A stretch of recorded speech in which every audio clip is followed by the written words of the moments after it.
Es así, para tu tesis doctoral, el mito de Nuremberg, pervivencia de las dictaduras en el siglo XXI. Este es el oficial. El extraoficial, yo no la conozco mucho, pero es que a mí me gustaría, le estaba diciendo a ella, me gustaría contaros muchas cosas de cómo se ha fraguado este congreso, el making of, vamos a decir así, ¿no? Entonces yo ya, cuando la vi por mi Facebook, vi una ponencia suya, digo, esta muchacha si quiere va a estar en el congreso. Y luego ya cuando hablé con ella digo, es un enfant terrible, es una niña traviesa. Y me da a mí que como que muy rebelde, o sea que esta ponencia, como anunciaba antes, creo que es muy especial y dentro de ese aspecto que creo que ya hemos mencionado, que busca también la educación holística, que es formar seres con espíritu crítico, pues quizá dentro de esa vertiente esta sea la ponencia que más se va a ajustar a esa vertiente crítica que debemos fomentar en los chavales. Pilar Baselga. Muchas gracias. Se ha oído el besito. Sí, estoy aquí con mi micrófono de Madonna. Bien, entonces, desgraciadamente, a mí me gustaría hablar, como he oído a otros ponentes, de niños que hacen juegos y con balones y en el arenero y soñar y bailar, pero a mí me ha tocado hablar de algo que no es nada agradable contar. Y no me hace ninguna gracia lo que os voy a contar, que no es una historia, sino que es cómo es la realidad detrás de la cortina. He estado escuchando con mucha atención todos los ponentes y he llegado a la sensación de que la educación es como una caja en la que estamos metidos, en la que no estamos cómodos, hay mucha gente muy mal, hay acoso, hay enfados, hay ¿cómo se llama? Fracaso escolar, hay violencia en el aula.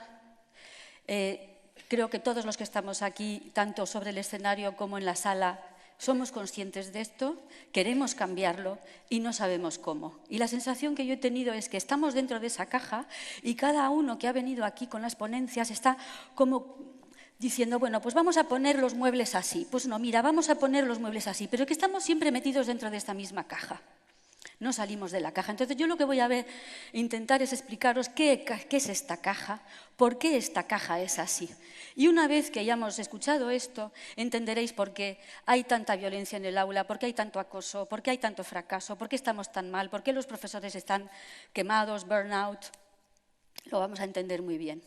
Y hay otra cosa, yo estoy investigando algo que no tiene directamente algo que ver con esto, pero finalmente ha llegado a esto, es decir, que vivimos, yo creo que ya todo el mundo se ha dado cuenta, en una falsa democracia, y vivimos en el mito de que la educación estatal, obligatoria, gratuita, como la querramos llamar, esa serie de cosas que tenemos que aprender que nos vienen dadas de arriba y no sabemos muy bien quién ha decidido las leyes de educación, quién ha escrito los currículums, quién ha redactado los libros de texto, y nos encontramos con unos libros que dicen unas cosas absurdas. Luego al final usamos fotocopias, yo supongo que aquí no os pasará, que los libros de texto al final no os son útiles porque no correspondan a lo que vosotros pensáis, a lo que vosotros sentís. Pues os voy a explicar cómo funciona todo esto. Durante estas charlas he escuchado las siguientes frases. Hay que humanizar la educación, hay que educar con el corazón, hay que educar en la creatividad, la educación idiotiza. Pero también he escuchado otras frases que me han llenado de asombro, como hay que estudiar cosas inútiles, es inevitable, la escuela es un trance necesario, estudia lo que te dicen, diplómate y luego cámbialo. No estoy de acuerdo para nada con todas estas otras frases. Y también he sentido una contradicción muy grande entre casi todos los ponentes han dicho, por un lado, tenemos que recuperar nuestro niño interior, el niño que tenemos dentro es puro, inocente, perfecto, y eso es lo que tenemos que buscar, pero al mismo tiempo dicen que tenemos que evolucionar. Entonces yo digo, a ver, ¿cómo es esto? ¿Estamos evolucionando o hay que recuperar el niño? Es que son cosas completamente diferentes. Entonces, si conocéis a Máximo Sandín y conocéis su estudio sobre el concepto del evolucionismo de Darwin, que es en realidad una gran mentira, no venimos de ninguna ameba, no venimos de ningún mono y el origen del hombre es completamente desconocido. Por lo visto, se crea en el Cámbrico, hace 500 millones de años, aparecen la mayor parte de las especies conocidas hoy en el planeta Tierra. Pero es un gran misterio y desde luego yo no me siento venir del mono. Yo no soy un mono perfeccionado. Yo tengo algo espiritual muy fuerte y yo siento que soy un ser espiritual que está viviendo una experiencia humana. Es así como yo me siento, no me siento a venir de un mono. Y yo no estoy en evolución. Yo lo que quiero es quitarme de encima todos los implantes, todas las mochilas, todas las creencias, todas estas cosas que me llevan diciendo y quedarme con mi verdadero ser. Yo a eso no lo llamo evolución. Lo llamo recuperar mi verdad, encontrar mi verdadero ser. Pero eso yo no lo llamo evolución, por eso me molesta mucho escuchar que se me propone una mejora a través de una evolución. Lo veo muy sospechoso. Bien, entonces, lo he puesto entre paréntesis, entre puntos de interrogación, pero ahí está. Bien, lo propio de las dictaduras, puesto que este descubrimiento mío viene del estudio de las dictaduras, las dictaduras se construyen, se sostienen sobre tres cuerpos. Uno que es el ejército para la defensa exterior, otro que son la policía y los servicios de inteligencia para el control interior y después la educación para el control de la mente, o sea, hiperinterior, ya directamente dentro de tu cabeza. Eso es el punto en común de todas las dictaduras, desde Hitler, pasando por Stalin, Mao y Franco. Bien, entonces fíjense que ¿dónde está la inteligencia en esta estructura? Cuando nosotros decimos servicios de inteligencia, estamos entendiendo qué son los servicios secretos. ¿Desde cuándo la inteligencia está en los servicios secretos? Yo pensaba que la inteligencia tenía que estar en la educación, ¿no? Pues ven, no está en la educación, porque ahora vamos a ver de qué se trata la educación. Entonces, para mí, la democracia sería una educación libre de la inteligencia, los policías, servicios secretos y jueces para investigar, detener y juzgar a los delincuentes y los corruptos, y luego, tercer punto, el ejército para la paz. Pero bien, vemos que realmente no estamos en esto. Entonces, la gran pregunta es, los niños, yo, me pasé 15 años confinada en un espacio para aprender ¿qué? Pues salí sin saber cambiar una rueda, sin saber cocinar, sin saber usar un taladro, sin saber hacer mermeladas, sin saber cortar leña, sin saber coser un botón. Bueno, no miento, aprendí a coser porque mi madre cosía y yo tenía mucho interés y luego las setas tampoco las sé recoger. Es decir, que nada de eso hemos aprendido. Dice, bueno, una cosa tan importante como los movimientos de la luna, la astronomía forma parte de la educación, de la sabiduría del ser humano desde tiempos remotos, porque estamos viviendo en un conjunto, en un cosmos, no está solamente la Tierra. Entonces, fíjense que la luna cambia las mareas, será importante saber si estamos en cuarto creciente o en cuarto minguante. Pues tampoco se estudia esto. Y además se estudian cosas que luego no se comprueban. No sé si habéis observado que la luna ha cambiado de posición. ¿Os habéis dado cuenta? Desde el 2011 la luna se ha tumbado. Digo yo que será un tema para hablar en algún noticiero, en algún programa. Pues por lo visto esto no interesa. Llevamos toda la vida con la luna en forma de D cuando es creciente, en forma de C cuando es decreciente. ¿Os acordáis de esto, no? Bueno, pues ahora está tumbada. La imagen que tenemos ahora de la luna es la que tenemos aquí a la derecha. Y yo todavía no he escuchado a nadie que me explique esto ni he encontrado nada. Bien. Entonces, aprendemos en el colegio a rellenar pues, el IVA, el IRPF, todo esto, ¿no? Luego tenemos que recurrir a gestorías, a gente especializada. Pues es una cosa que tenemos que hacer todos los días en cuanto montemos la primera empresa o hagamos cualquier cosa. Pues esto tampoco lo podemos aprender. ¿En 15 años no hemos tenido tiempo de hacer un papel de estos? Pues no. Pero bueno, me vais a decir, es que se estudian cosas muy importantes en el colegio. ¿Así? ¿Proposición no de ley? A mí nunca nadie me explicó lo que era eso. ¿Quién marca el Euribor? ¿Sabéis quién marca el Euribor? La agencia Reuters. Me enteré el otro día. En serio, metéis Euribor en Wikipedia, tarará, farragoso, y al final dice, y al final el Euribor va a ser, pero ¿de quién es la agencia Reuters? De Rockefeller, Rothschild y todos estos. Bueno, entonces ya sabemos que son ellos los que fijan el Euribor, puesto que manejan el mundo. Que es una preferente, ojalá nos hubieran explicado un poquito mejor lo que hay de esto para intentar que no nos estafen. El señor de la ventanilla del banco en el cual hemos confiado todos nuestros ahorros, después nos va a meter doblada a nosotros o a nuestros padres que son indefensos. Esto es impresentable. Bueno, ¿alguien sabe lo que son los derivados? Yo creo que ni siquiera los propios que están en la bolsa saben lo que son los derivados, o sea que eso tampoco sabemos. Ahora, una cosa que me he enterado hace poquísimo. ¿Ustedes conocen la diferencia entre la Comisión Europea y el Parlamento Europeo? Cuando votamos en las elecciones, ¿a quién votamos? Bien, pues el Parlamento Europeo es lo que elegimos, pero quien decide las cosas en Europa es la Comisión Europea. Qué interesante, ¿no? O sea, hay dos cámaras, una a la que se le vota, que no hace nada ni decide nada, y otra que decide todo, donde nadie está elegido, donde están nombrados. Bien, pues esto tampoco lo sabía yo, y esto pues me estoy enterando poco a poco, nunca es tarde. ¿Alguien sabe, precisamente este señor que tiene una cara de gremlin que mata? El Van Rompuy peligroso personaje, ¿alguien sabe por qué lo han nombrado a él? Justamente estaba en la reunión de Bilderberg el año que fue nombrado presidente de la Comisión Europea. Y este es el señor encargado de decirnos si mañana tenemos el 21% de IVA o el 32%. Es este señor, al que nadie ha elegido y que está reunido con los de Bilderberg justo antes de ser nombrado. Bien, es decir, que la Unión Europea, lo siento, no es una democracia, es una dictadura. Y os recomiendo un libro que habéis leído hace nada y por eso no está en el PowerPoint, que se llama Las raíces nazis de la Unión Europea.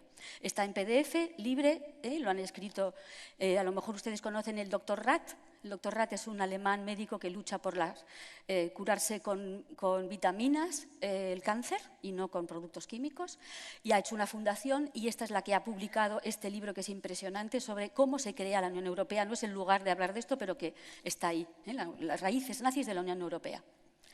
Bien, también os quiero decir que tengo un blog que se llama No Morir Idiota, que es lo único que aspiro hoy en día, porque ser rica ya sé que nunca lo seré, entonces lo digo porque si metéis, por ejemplo, No Morir Idiota, las raíces nazis de la Unión Europea, os saldrá la reseña que he hecho del libro y ya os dará pues, todas las pistas, las páginas, los links y todo esto. Bueno, a la derecha tenemos la Reserva Federal. Nadie sabe lo que es la Reserva Federal, pues yo solo voy a contar. La Reserva Federal es un banco privado, ni es reserva ni es federal. Son 5 bancos que se unieron en el año 1911 y se han adueñado de la economía americana. Bien, todo esto no se estudia en la escuela porque sería demasiado grave que supiéramos estas cosas, porque otro gallo cantaría. Y entonces me vais a decir, no, pero es que hemos estudiado muchas cosas. Ah, sí, hemos estudiado muchas cosas. Por ejemplo, ¿aquí alguien se acuerda qué pasó después de la Revolución Francesa? Antes de Napoleón, entre Napoleón y la Revolución Francesa, hay 10 años de guerra civil. Una guerra civil que sirvió para eliminar las cabezas pensantes, todos los Dantones, Robespierres y todos estos líderes populares fueron eliminados.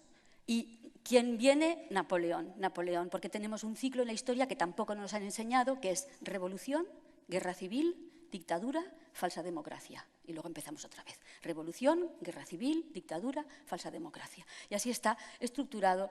Lo podéis, si estudiáis la historia desde este punto de vista, lo veréis desde la Revolución Francesa se repite este modelo. Por ejemplo, Revolución Rusa, guerra civil rusa, dictadura stalinista y ahora con Putin tenemos falsa democracia. Bien. Bueno, ¿qué estamos estudiando en el colegio? ¿Qué estamos estudiando? Aquí hay mucha preocupación, muchas propuestas por ser asertivos, por saber expresar nuestras emociones, pero esto no se estudia normalmente en un colegio. Todos los que estáis aquí, en el fondo, somos aquí todos unos revolucionarios. Por eso estos congresos no los organizan las consellerías. Bien. Aunque se quieran meter aquí, pero no les vamos a dejar. Entonces, ¿verdad que no les vamos a dejar? Entonces, ¿qué han aprendido realmente? 15 años confinados en un espacio. Han aprendido esto, es decir, a estar quietos durante 8 horas para después estar quietos en una fábrica. Los mejores van a las oficinas y los menos estudiosos van a las fábricas.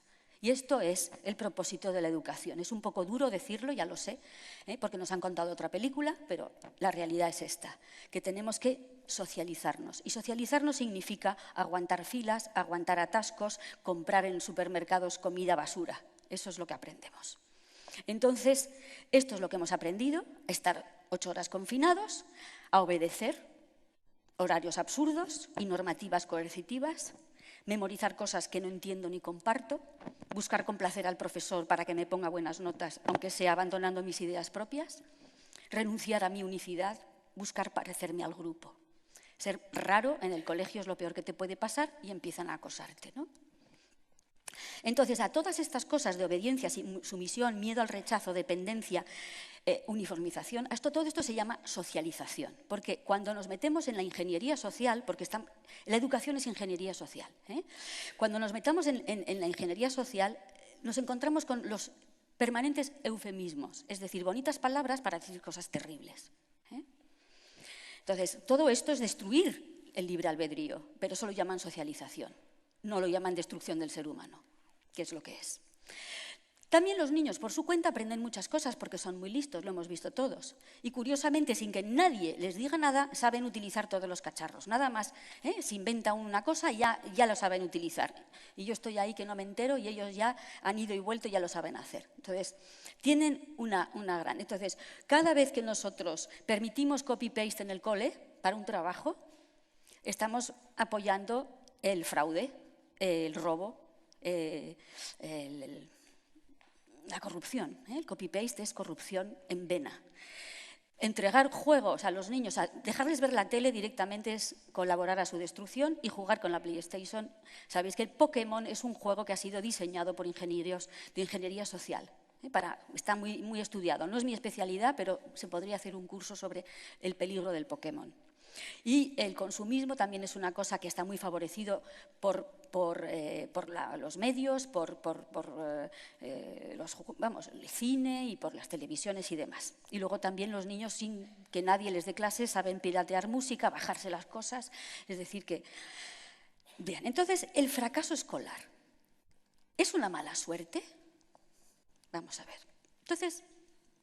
me he puesto a estudiar y a leer, fíjense. Yo no sé si ustedes conocen este libro. ¿Alguien ha oído hablar de los protocolos de los sabios de Sion? ¿Nadie? Vale.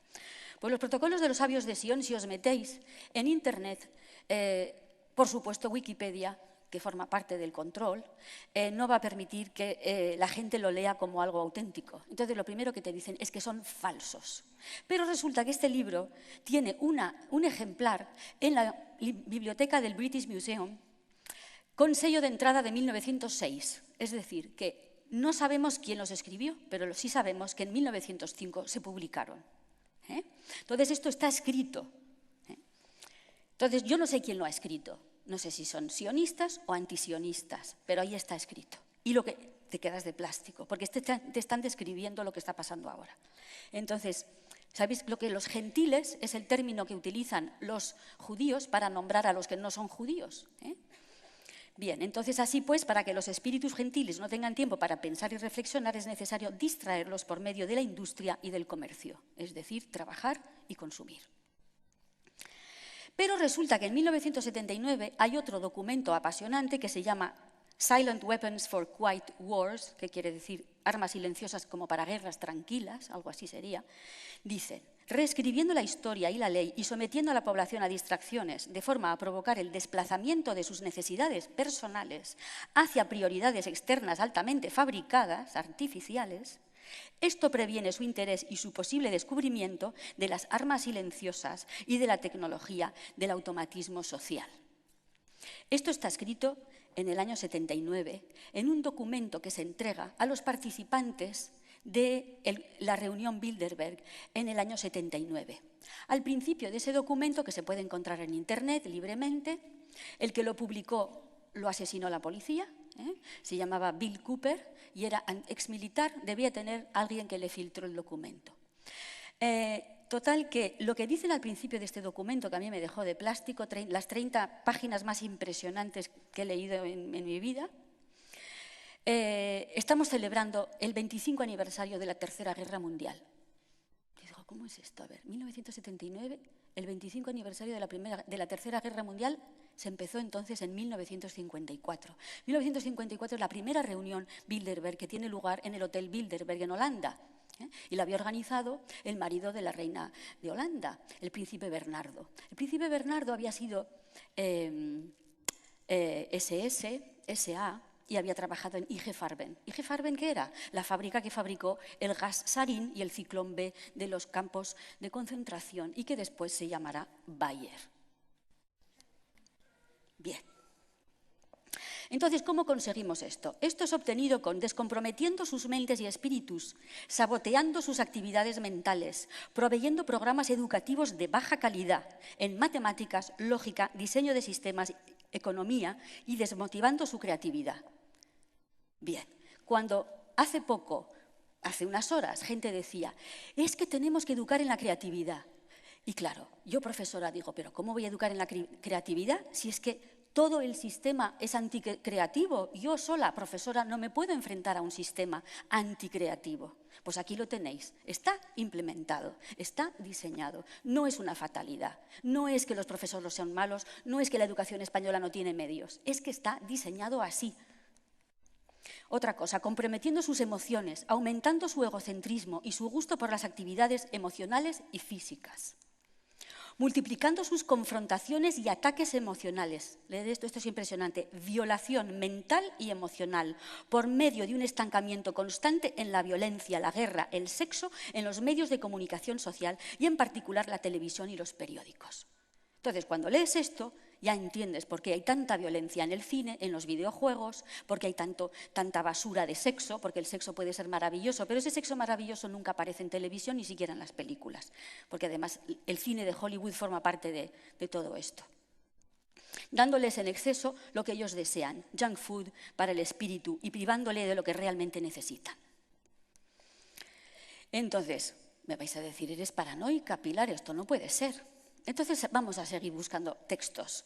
En 1901, un señor que se llama Edward Ross escribe un libro que se llama Social Control y dice, hay planes en marcha para reemplazar la comunidad, la familia y la iglesia con propaganda, educación y medios de comunicación de masas. Las personas son solo pequeños terrones maleables de pasta humana.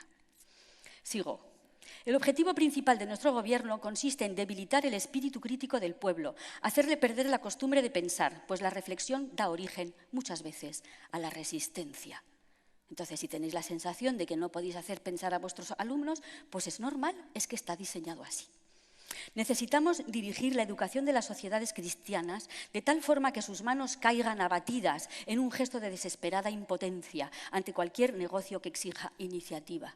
Por eso, cuando nos bombardean con toda esta corrupción y todas estas cosas que pasan en España y tenemos todo esto y nos quedamos así, ¿y ahora qué hacemos? Pues está tan bien diseñado, no es ninguna casualidad. Estamos abatidos y no encontramos manera de encontrar iniciativa. En nuestros sueños la gente se rinde con perfecta docilidad a nuestras manos moldeadoras. Esta frase la dice en la primera Junta General de Educación de Rockefeller. Porque los Rockefeller, en cuanto hablamos de ingeniería social, control, aparecen enseguida. Son grandes, lo que ellos se llaman filántropos, de nuevo un eufemismo.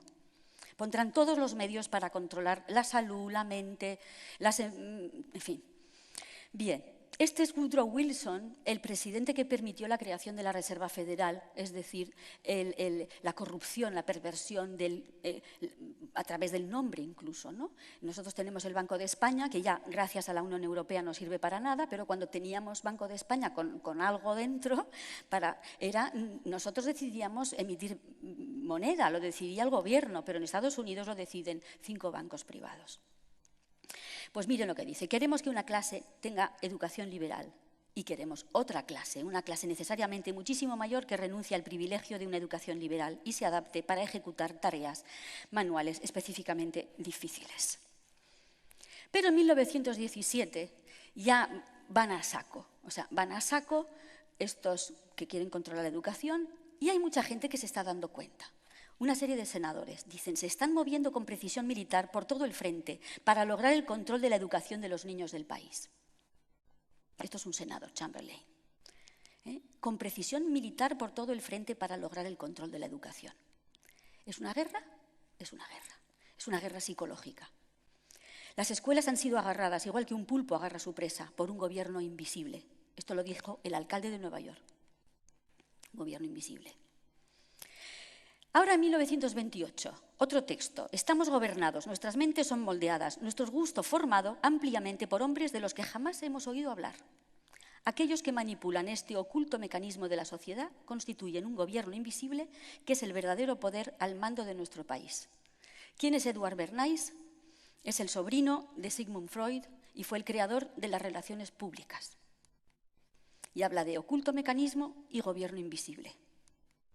Yo el año pasado di dos conferencias a alumnos de quinto de periodismo y de quinto de relaciones públicas. No habían oído hablar nunca de Edward Bernays. Ni siquiera los que estaban estudiando relaciones públicas no sabían que el creador de las relaciones públicas era este señor. ¿Y por qué no se le dice a los alumnos que estudian 5 años que Edward Bernays es el creador de las relaciones públicas? Porque este señor se puso al servicio de la CIA y se puso al servicio de las mayores corporaciones, por ejemplo, del tabaco. Él se inventó una campaña para que las mujeres fumaran, porque las mujeres no fumaban, era cosa de hombres. Entonces él se inventó toda una campaña para que el cigarrillo se convirtiera en la antorcha de la libertad y así ganar el 50% del público que no fumaba por cuestiones tradicionales. También se inventó, por ejemplo, el desayuno de huevos fritos con bacon. Todos sabemos que es excelente, ¿verdad?, para la salud. Bueno, pues él consiguió que la gente se lo creyera. Vistió a unos señores con bata blanca, falsificó unos resultados de análisis médicos y dijo que era lo mejor que podían desayunar. ¿Por qué este empeño en vendernos huevos fritos con bacon para desayunar? Porque la industria cárnica tiene un excedente de cerdo y entonces había que vender el bacon sí o sí. Entonces, bueno, y los americanos y los ingleses están convencidos de que es un desayuno estupendo y además tradicional. Bien. Está en marcha un programa exhaustivo para permitir el control del comportamiento humano, otro de la Fundación Rockefeller. Skinner, los que habéis estudiado psicología habréis oído hablar de él, el creador, el gran líder del conductismo, dice, podemos conseguir un control bajo el cual los controlados, no obstante, se sienten libres, aunque están siguiendo un código mucho más escrupulosamente que el que nunca existió bajo el viejo sistema. ¿Y qué es el viejo sistema? El viejo sistema es el sistema educativo. Para decirlo rápidamente, antes de que existiera la UNESCO. Ahora os lo cuento. Seguimos. Tenemos que seguir produciendo una clase social inculta. Claro, necesario, porque si no, con gente inteligente esto no se puede controlar. Esto es terrible también. La calidad de la educación dada a las clases inferiores debe ser la más pobre, de manera que la brecha de la ignorancia que aísla las clases inferiores de las clases superiores sea y permanezca incomprensible para las clases inferiores. Con tal discapacidad, incluso los mejores elementos de las clases inferiores tienen poca esperanza de extirparse del lote que les ha sido asignado en la vida. Esta forma de esclavitud es esencial para mantener un cierto nivel de orden social, paz y de tranquilidad para las clases superiores dirigentes. ¿Qué tal? ¿Cómo os estáis encontrando? Ahora necesitaríamos una relajación, ¿verdad? Un poco de música. Bien, entonces esto es muy importante. Fijaros esta frase. Con la mejora en las comunicaciones y en la educación, las clases inferiores se vuelven aptas para el conocimiento. Esto amenaza la soberanía de la élite. Por eso, cuando leéis el documento este de Silent Weapons, resulta que la educación va a ser realmente la meta, la diana.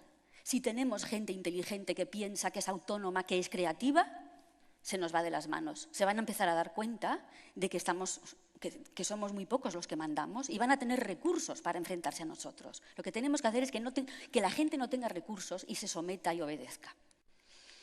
Bien, entonces, a lo mejor pensamos, es que esto pasa en Estados Unidos, en España no pasa. Bien, pues España es una democracia, claro, porque tenemos una constitución en la que dice que entre las libertades está una de las libertades fundamentales de los españoles es la libertad de la enseñanza. Pero 4 renglones más abajo pone que la enseñanza es obligatoria. Y yo pregunto, ¿puede ser algo libre que es obligatorio? La enseñanza libre existió en el pasado. Es que es muy interesante. Cervantes no fue a la escuela.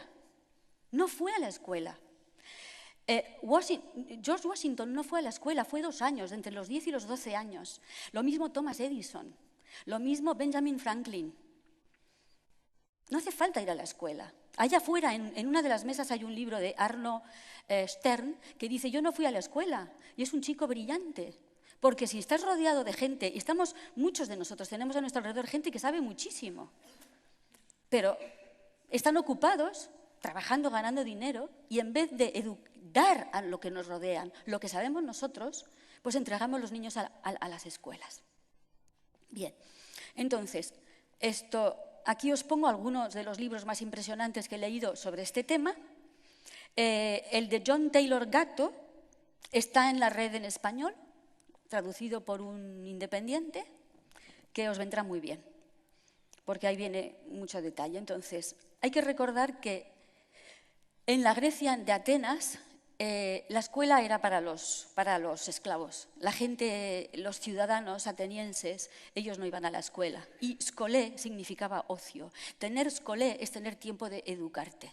En cambio, en Esparta, la sociedad sí que había escuelas y las familias entregaban sus hijos a la escuela para que fueran formados militarmente. En Roma es muy interesante porque aparece la figura del pedagogus. Y pedagogus es el esclavo. El esclavo que instruye. Entonces dice, el magister docet, es decir, es docente, pero el pedagogus inculca la lección. Entonces el pedagogo es el esclavo que inculca una lección de la que no tiene ni idea. Esto es, como decir, la etimología de la palabra. Bien, en la Edad Media existe una manera de educar a las clases elevadas, sobre todo a las clases religiosas, con el trivium, que todos conocemos, gramática, retórica, dialéctica, y el quadrivium, aritmética, geometría, astronomía y música. Como pueden ver, aquí no hay diferencia entre letras, ciencias, astronomía, geografía, arte, todo está unido. Todo está unido. ¿Qué es que ha quedado de esta instrucción maravillosa de la escolástica? Pues de la gramática, reglas, que los niños aprenden, memorizan y no se enteran bien de qué va. Literatura un poquito, pero poco. A mi hijo con 11 años le mandaron que leyera o con 12 el Cantar del Mío Cid, que yo lo abrí y ni siquiera lo podía leer porque no entendía nada. Yo preguntaba, ¿no tendrán otro libro para darle a mi hijo con 12 años? Odiarán la literatura. Eso forma parte del plan también, no lo sabía, me he enterado. Luego la retórica tampoco se estudia y luego la gente no sabe hablar en público, no sabe defender una tesis, no sabe presentarse para ir a trabajar. La dialéctica, la gente, por ejemplo, en la televisión se ve, la gente no sabe hablar, no sabe discutir. Es hablo yo. Cada uno habla y se cuenta su cosa, pero no hay dialéctica en el sentido de utilizar los argumentos del otro para rebatirle. Pues esto se estudiaba. Mi padre me contó que cuando él iba a los jesuitas hacían clases de dialéctica. Bien, la aritmética, cálculo complejo, ha desaparecido. Numerología, es decir, el sentido sagrado de los números, ha desaparecido. La geometría, pues es mínima. Geografía también mínima. Topografía, 0. Astronomía, 0. Y música, 0. Entonces, cuando decimos, todo esto lo hizo Leonardo da Vinci, es un hombre del Renacimiento. No es que fuera un hombre del Renacimiento, es que en aquella época la gente que se instruía con una visión holística, completamente de 360 grados. Todo es interesante en este mundo. No hay que separar por asignaturas. Esto forma parte del plan. Y además, Leonardo da Vinci nunca fue a la escuela. Nunca. Él había sido el hijo de una relación, de un notario con una señora del campo, y vivía en el campo, y Dios además lo contaba. Él se había criado en el campo, viendo las hojas sobre el agua flotar, ver los pájaros, y así mirando la belleza de la naturaleza, hizo todas estas maravillas.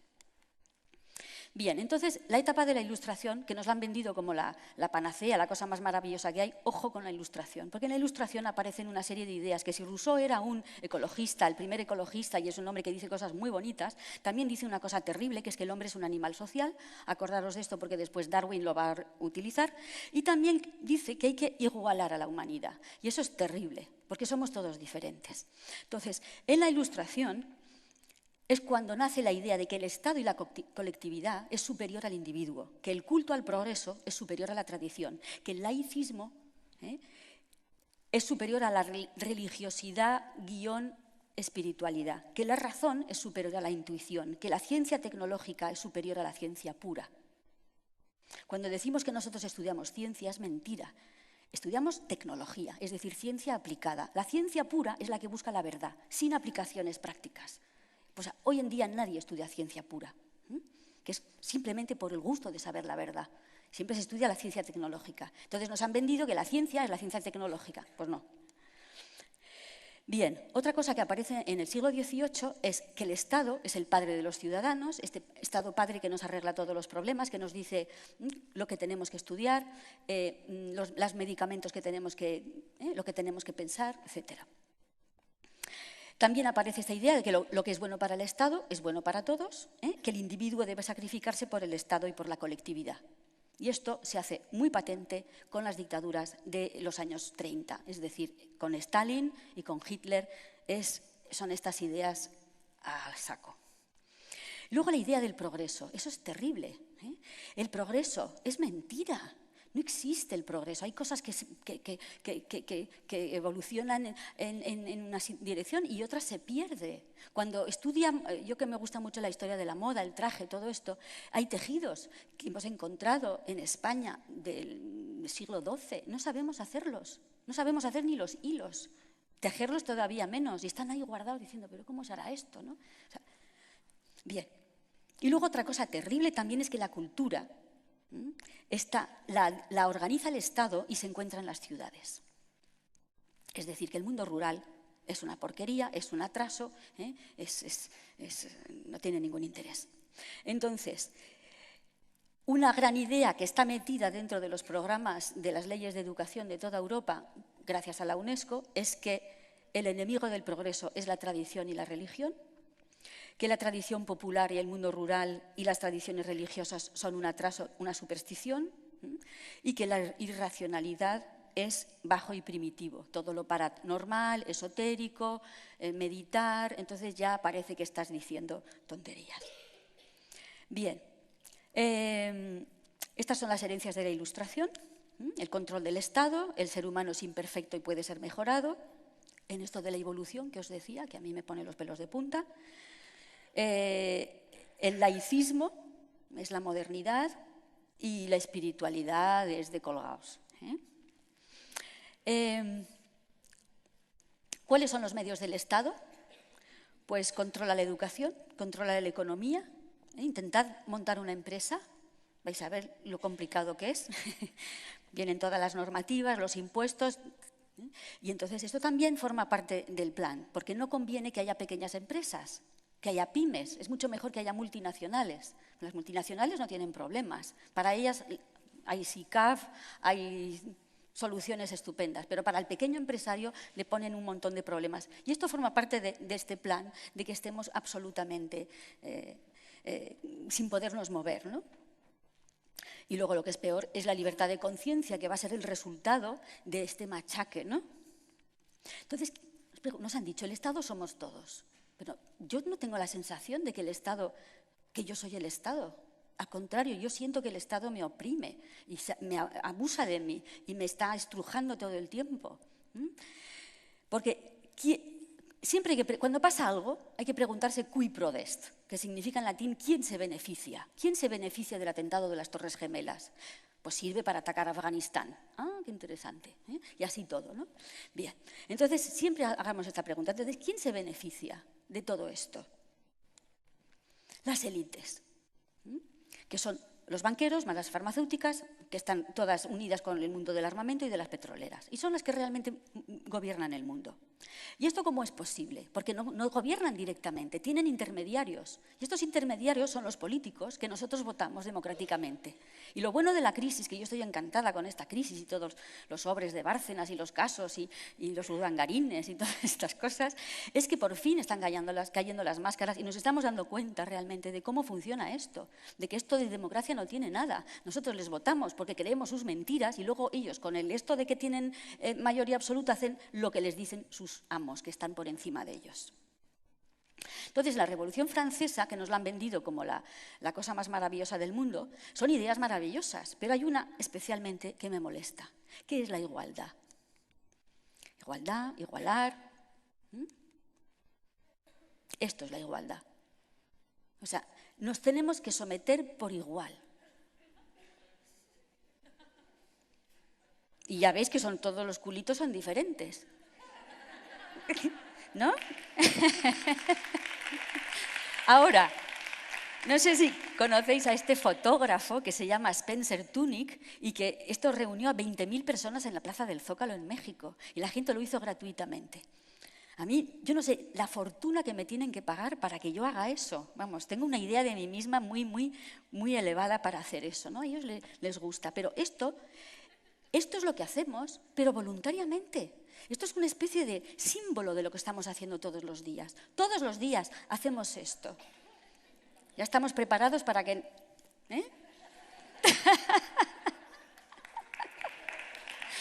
No, nos tenemos que levantar ya.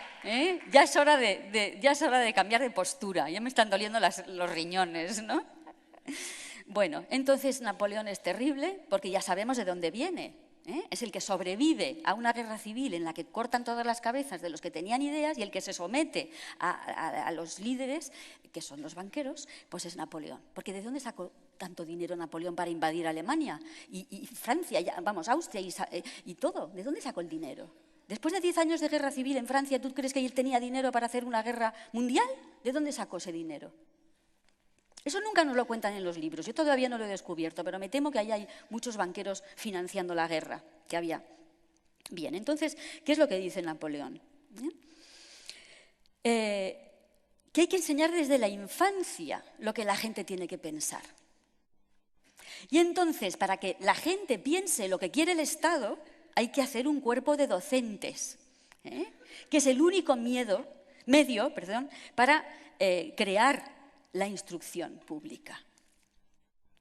No habrá un Estado político firme si no hay un cuerpo docente con principios fijos. Bien, caramba. Entonces, este Fontanés era el rector de la Universidad Imperial, que era la estructura de la educación de Napoleón. Y dice que hay que unificar puntos de vista, es decir, que hay que crear pensamiento único.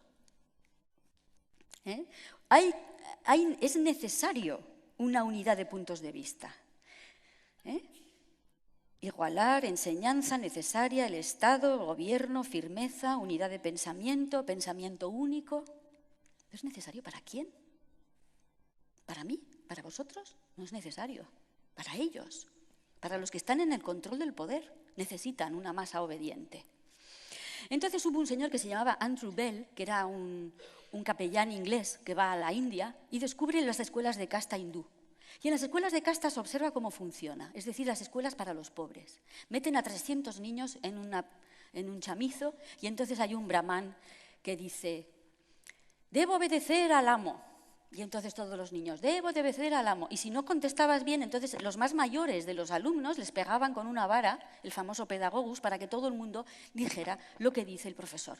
Entonces esto a los ingleses les va a encantar e introducen este tipo de enseñanza en la educación inglesa.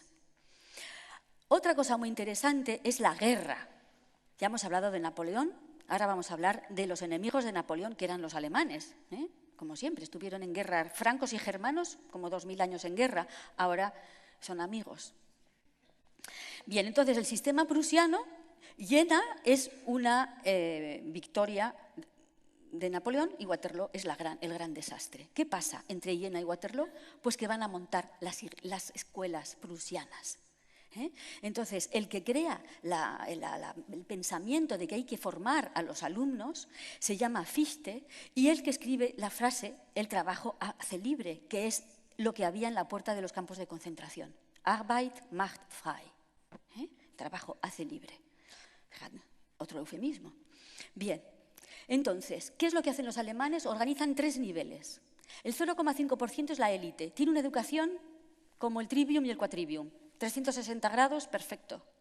El 5% zonas intermedias, mandos intermedios, profesores, militares, policías, médicos, arquitectos, todos esos que tienen que trabajar y saber un poco, pero no mucho. Y luego el 90% de las que llamaban Volksschule, era Akademienschule, Realschule y Volksschule. Y el Volksschule era las escuelas del pueblo, donde les impiden la lectura fluida porque se dan cuenta de que cuanto más tarde aprendes a leer, peor lees.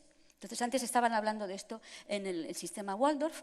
Yo no sé, yo no soy una especialista del tema, no soy logopeda ni sé nada de esto, pero lo que yo he leído es que mi madre, por ejemplo, le enseñó a leer a mi hermana con 3 años, a leer y a escribir, y llegó al cole ya sabiendo leer y escribir. Bien, y eso a mi alrededor hay mucha gente así, las abuelas que enseñaban, o las madres que enseñaban a leer muy prontito a los niños. Bien, entonces, impedir la lectura fluida, separar las asignaturas en zonas estancas. ¿Por qué tenemos que estudiar las asignaturas separadas? Si en el mundo no es un todo está relacionado. Yo no veo que tú te paseas y de repente estás en el mar y dices, estoy en un elemento fluido, entonces esto es química, ¿no? Pero luego resulta que es mar, entonces forma parte de geografía. Pero si el mar está en una costa, entonces es topografía. Pero si te inspira un poema, no, entonces estoy en literatura. Pero bueno, ¿pero qué es esto? Estamos en una cosa toda llena de cosas, que funcionan todas al mismo tiempo y nos interfieren, pero si te compartimentan la cabeza, luego tú estás que no puedes relacionar. Y hay muchos de estos sabios que lo que hacen es, lo que dicen los ingleses, connecting dots, quiere decir, conectando los puntos. Cuando tú empiezas a conectar los puntos, entonces aparece la forma de la cara, pero si te van separando los puntos no te enteras de nada, que es lo que nos está pasando. Y luego alargar el periodo de escolarización. Esto también es una cosa que lo descubrieron los prusianos. Antes iba al cole, como George Washington y Benjamin Franklin, de 10 a 12 años, un poquito. Y luego antes habías aprendido muchas cosas con tu familia y después también te especializabas en la rama que tú querías. Pero si te dicen que tienes que ir al cole con 6 años y ahora con 3 años y te dicen que te tienes que quedar hasta los 16, pues estás separado de la familia. Y se van a dar cuenta que separar a los niños de la familia es lo mejor que pueden hacer para que el Estado amueble la cabecita de los niños mejor y lo antes posible. Por eso se están dando cada vez más casos de homeschooling, es decir, el colegio en casa. Bien, hay que mantener a la población distraída y en la confusión. Yo cuando veo, cuando viene en tren, aquí, viene en el tren y delante de mí una madre le da un jueguito. Y yo decía, pero está precioso el campo. Se subieron en Cuenca y se bajaron en Albacete, estuvieron 25 minutos. ¿Por qué no miran el paisaje? Porque es lo que yo hacía cuando viajaba con mis padres. Una palabra que empieza por C. ¿Vosotros no habíais hecho eso cuando viajáis? Claro, pues no, ahora ya no, ahora está con la maquinita. Y le sacaba la maquinita para que el niño no quería jugar con eso, pero se la daba para que el niño no se aburriera. Digo, pero bueno, qué horror. Entonces, todo el tiempo están los niños ocupados en cosas. Hay que generar ignorancia, confusión, distracción, desorganización. Por ejemplo, la historia de la lectura por las imágenes, yo no lo sabía, esto es un sistema para sordomudos y se dieron cuenta de que era muy útil enseñar a leer a la gente que no es sordomuda como si fuera sordomuda. ¿Por qué? Porque si tú aprendes que perro es un perro, pero no deletreas, cuando te ponen pero, no sabes leer. Entonces, si sabes leer, si sabes deletrear, como has oído la palabra pero, pues ya sabes lo que quiere decir, pero si te han enseñado la palabra en conjunto, tú luego ya no puedes deletrear. Entonces dificulta la lectura, que es uno de los programas. Por eso, cuando a mí me dicen que los niños de ahora no leen, digo, bueno, está funcionando, lo están haciendo fenomenal. Eso es lo que quieren. Entonces, ahora nos vamos a los protocolos de los sabios de Sion y dicen, el sistema de represión del pensamiento ya está en vigor, en el método llamado enseñanza por medio de la imagen, que debe transformar a los gentiles en animales dóciles que no piensen, que necesiten la representación de las imágenes para comprender. Bien, entonces ahora viene la parte más terrible para mí, que ha sido el descubrimiento, porque yo, claro, soy de historia del arte y como me han compartimentado, nunca me habían hablado de la psicología. La psicología formaba parte de la filosofía, hasta que llega un alemán, los alemanes en esta historia tienen un papel protagonista, el señor Wundt, Wilhelm Wundt. Él era médico y entonces él decide que la psicología, que viene de psique, alma, no tiene que ver con el alma. Porque el alma no existe, porque no es ni medible ni cuantificable. Entonces el alma no existe. Lo que sí existe son conexiones neuronales. Y nosotros somos una especie de cosa ahí eléctrica con conexiones neuronales. Y la psicología pasa a ser una rama de la medicina. Y lo que es interesante es que, interesante observarlo, es que inmediatamente van a venir los Rockefeller y compañía a coger estas ideas y decir, esto nos va a venir de miedo, porque ahora vamos a hacer la psicología de la educación. No existía la psicología de la educación. ¿Por qué hace falta? ¿Por qué la educación tiene que ser una cosa de médicos? La educación no es del corazón. No es. Entonces, ¿por qué de médicos? ¿Por qué de expertos en conexiones neuronales? Es gravísimo esto. Bien, entonces, ¿qué es lo que nos vamos otra vez a los protocolos de 1905 y encontramos? He aquí por qué es necesario que nosotros arruinemos la fe y arranquemos de los espíritus gentiles el principio mismo de la divinidad, sustituyéndolo por los cálculos y las necesidades materiales. Aquí está todo lo que está pasando ahora, y lo que os decía antes, el laicismo. El laicismo que nos lo venden como la modernidad. Y dentro del laicismo lo que hay es un rechazo a la espiritualidad, y a ese ser espiritual, y a esa alma que tenemos, y a esta cosa maravillosa. ¿Os habéis preguntado por qué han suprimido el latín, el griego, la filosofía y la música de nuestra enseñanza? Porque la filosofía es que nos hace pensar por qué estamos aquí. El latín y el griego son nuestras raíces. No entendemos las palabras. Si sabemos latín y griego, entroncamos con nuestras raíces. Entonces, se trata de cortar nuestras raíces a toda costa. Bien, fijaros, la lucha encarnizada por la supremacía, los choques de la vida económica crearán, mejor dicho, han creado ya sociedades sin ideales, frías y carentes de sentimientos. Es increíble, 1905, ya lo habían planificado todo. Estamos en una sociedad fría y todo esto viene de este maldito, lo siento, Wundt, que dice que pone en marcha la historia de los electrochoques.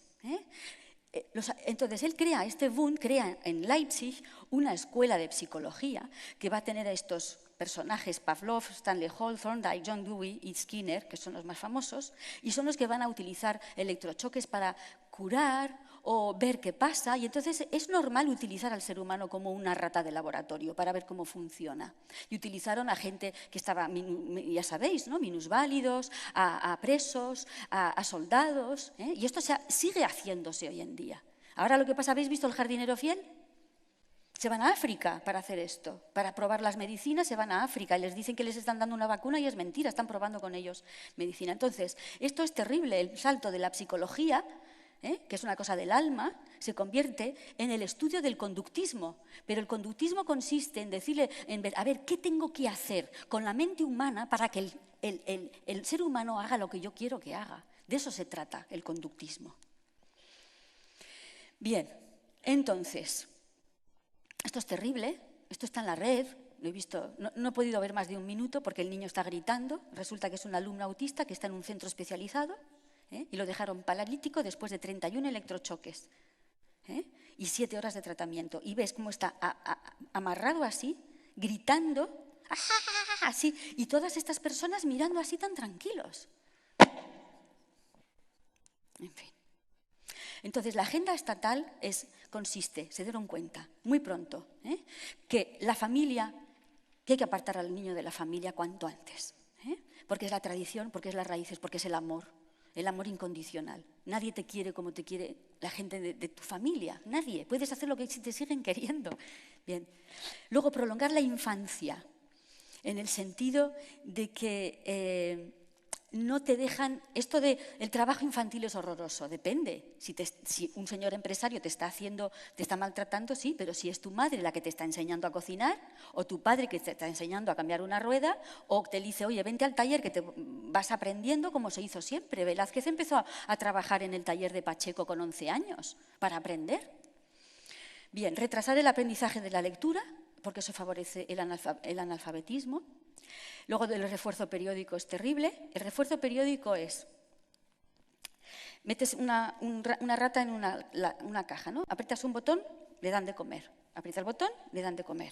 Aprieta el botón, no le dan de comer. Aprieta el botón, le dan de comer. Aprieta el botón, no le dan de comer y no ha apretado el botón y al final no sabe qué tiene que hacer. Entonces, esto pasa mucho en el sistema educativo. aunque no lo querramos, pero no siempre el alumno recibe el premio que le corresponde, porque es la historia de las notas.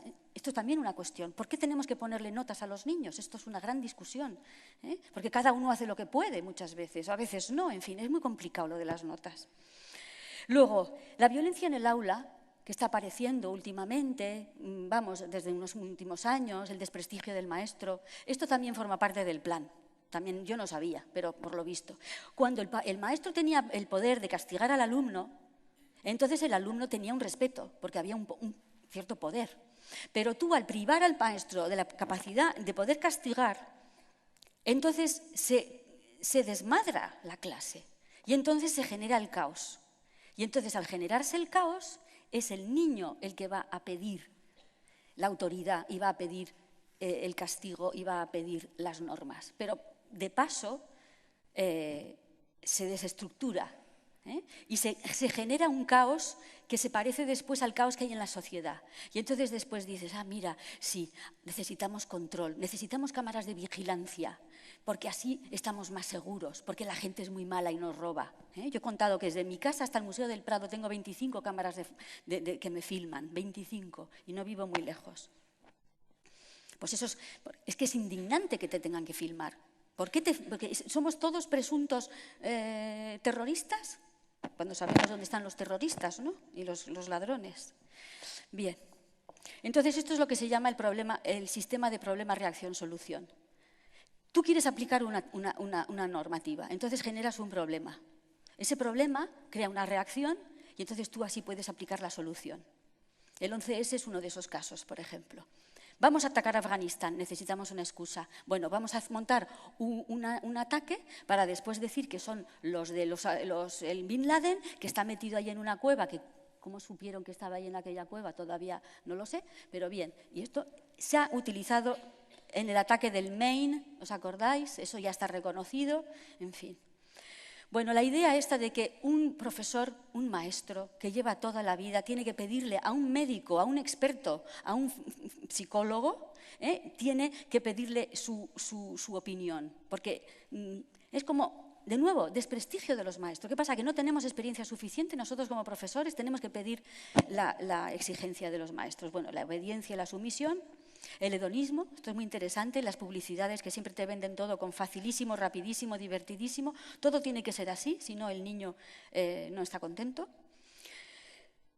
La idea de que lo corporativo es lo bueno, yo cuando veo a mi alrededor gente joven que tiene 20 y tantos, 30 años, están empezando a trabajar para una gran empresa y cómo se dan cuerpo y alma, y yo sé que los están estrujando, no puedo hablar del tema, ¿no?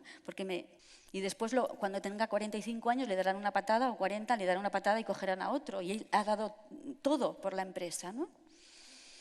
Bien, entonces, una cosa que yo no sabía. ¿Ustedes saben cuándo fue la primera ley de educación? ¿A que nunca se lo han dicho?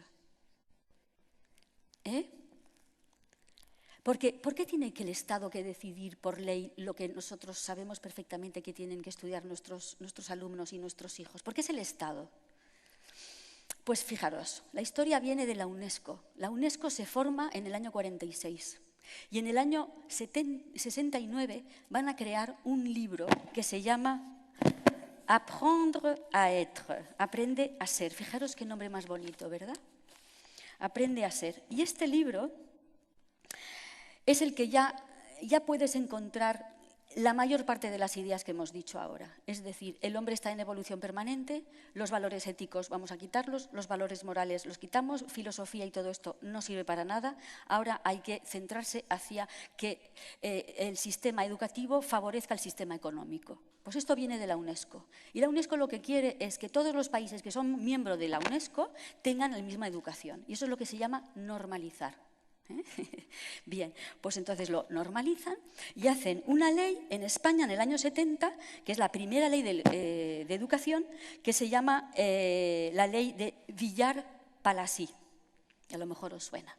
Bueno, antes de esa ley, es decir, antes de 1970, ¿Qué pasa? ¿Que los españoles no eran inteligentes? Mis padres se formaron en los años 30, nacieron en los años 20. Mi padre fue a una escuela de jesuitas, mi madre a una escuela pública y eran súper cultos, sabían de todo. Y no había hecho falta ni libros de texto, ni leyes educativas, ni LOGSES, ni BUPS, ni COUS, ni nada de esto. Ellos estudiaron lo que se había estudiado siempre en los colegios, porque los profesores sabían muy bien lo que enseñaban.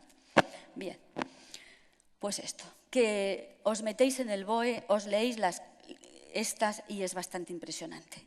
En el Real Decreto del 2004 dice lo siguiente, que hay que destacar la importancia de la ciencia, pero ya sabemos que la ciencia no es ciencia, que es ciencia tecnológica, ¿vale? Entonces dice, en el hogar y la vida diaria hay que recordar que hay fibras textiles, pinturas de paredes y cosméticos, en la construcción materiales aislantes y barnices. Esto está en la Ley de Educación. Esto es lo que dice lo que tiene que haber dentro de los libros de texto. La tecnología se ocupa de aportar los medios necesarios para satisfacer las necesidades humanas. Fijaros qué frase. ¿Cómo que las necesidades humanas se solucionan con tecnología? Se lo voy a decir yo a mi psicólogo, porque yo tengo muchos problemas que no se solucionan con la tecnología, ni vamos. Si en vez de poner la tecnología pusiéramos la religión se ocupa de aportar los medios necesarios para satisfacer las necesidades humanas. Me diríais, esto es ¿cómo se llama? Manipulación mental. Pero como decimos la tecnología, no pasa nada. Es una nueva religión la tecnología. Esto es bestial. Durante la Guerra del Golfo, los soldados de Estados Unidos y de otros países aliados pudieron tomar todas sus comidas en las trincheras, calentitas y en cualquier momento, gracias a la tecnología. ¿Esto es apología de la guerra? ¿Esto es justificar una guerra que había sido... ¿Os acordáis? La Guerra del Golfo se hizo bajo una mentira, que había armas de destrucción masiva. O sea, ¿cómo se puede poner esto en un libro de texto? Bien. En el Real Decreto 2004 dice que hay que insistir sobre los avances de la ciencia, por ejemplo, que hay que hablar de los fertilizantes, de los plaguicidas, los aditivos, todo eso es estupendo, que hay que hablar de conservantes, hay que hablar de estabilizantes. Por ejemplo, el mayor adelanto ha sido el empleo de compuestos hormonales sintéticos para incrementar el peso del ganado vacuno en explotación intensiva. El libro Anaya. Y encima tienes que comprar estos libros. Es que ni regalaos los querría yo. No, encima, es que es terrible. No, ya. Ahora os voy a dar ideas. Ya termino y os voy a dar ideas porque esto es insoportable. Bueno, esto es increíble. Los coches eléctricos serán los coches del futuro. Utilizan un combustible barato y poco contaminante. El único problema es que las baterías no duran mucho. 3 frases, 3 mentiras. El primer coche más rápido fue un coche eléctrico, que ganó una carrera con coches de gasolina en el año 1898. Era un coche de un belga que se llamaba La Jamais Contente, la nunca feliz. Ganó un coche eléctrico. Después, Henry Ford y Thomas Edison hicieron un coche eléctrico, que estaban a punto de sacar. Y en 1914 les quemaron los 2